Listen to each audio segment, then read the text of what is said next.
cost index is calculated usually by in-house proprietary software that airlines will build over years of internal data that they generate based on all the different cost variables that exist inside the airline.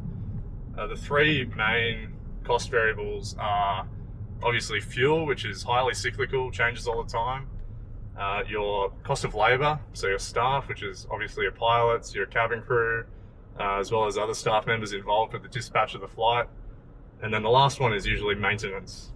There's all sorts of other cost variables, and that's why it's usually proprietary and airlines keep that software themselves. But these days, a lot of the big airlines will have their own software where before the flight, they'll calculate, this is the number we want you to fly at. So let's use some examples of why an airline might use a high number versus a low number. And to understand that, we need to think about what are the costs of that airline. So if you happen to live in, say, a geography or just a landscape where your fuel is incredibly cheap, this typically exists for a lot of the Middle Eastern carriers, you're more incentivized to burn more fuel and get places quickly to minimize your cost of labor. So it's very rare to see cost index numbers above 100 versus other parts of the world where fuel is very expensive, where you'll usually see something between 10 and 30.